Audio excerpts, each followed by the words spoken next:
ನಮಸ್ಕಾರ ಸ್ನೇಹಿತರೆ, ಈ ಇಡ್ಲಿನ ಅಕ್ಕಿ ಇಡ್ಲಿ ಅಂದ್ಕೊಂಡ್ರ ಅಲ್ಲ. ಇದು ಕಿನೋವಾ ಮತ್ತು ಸಿರಿಧಾನ್ಯವಾದ ಅರ್ಕನ ಬಳಸಿ ಮಾಡಿರುವಂತಹ ಇಡ್ಲಿ.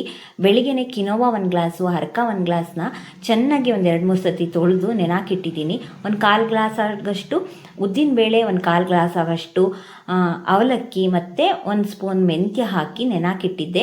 ನೋಡಿ, ನಾನು ಚೆನ್ನಾಗಿ ಅರ್ಕ ಮತ್ತು ಕಿನೋವನ ತೊಳೆದು ಇಟ್ಟಿರೋದ್ರಿಂದ ಆ ನೀರನ್ನೇ ನಾನು ರುಬ್ಬಕ್ಕೆ ಉಪಯೋಗಿಸ್ಕೊಂಡಿದ್ದೀನಿ.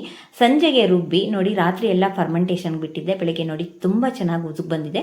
ಇದಕ್ಕೆ ಉಪ್ಪು ಹಾಕಿ ಮತ್ತು ಇದು ಇಡ್ಲಿ ಪ್ಲೇಟ್ಗೆ ಎಣ್ಣೆ ಸವರಿ ನೋಡಿ ನಾನು ಇಡ್ಲಿನ ಇಡ್ತಾ ಇದ್ದೀನಿ. ಒಂದು 15 to 20 ನಿಮಿಷ ಬೇಯಿಸ್ಬೇಕು.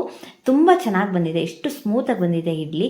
ಸಿರಿಧಾನ್ಯನ ಬಳಸಿ ಮಾಡಿರುವಂತಹ ಇಡ್ಲಿ ತುಂಬ ರುಚಿಕರವಾಗಿದೆ ಮತ್ತು ಆರೋಗ್ಯಕರವಾದ ಇಡ್ಲಿ ಇದು. ನೀವು ಬೇಕಾದರೆ ಕಿನೋವನೇ 2 ಗ್ಲಾಸ್ ಹಾಕ್ಕೋಬೋದು. ತುಂಬ ಚೆನ್ನಾಗಿ ಬಂದಿದೆ. ದಯವಿಟ್ಟು ನಮ್ಮ ಚಾನಲ್ನ ಸಬ್ಸ್ಕ್ರೈಬ್ ಮಾಡಿ, ಲೈಕ್ ಮಾಡಿ ಫ್ರೆಂಡ್ಸ್. Thank you.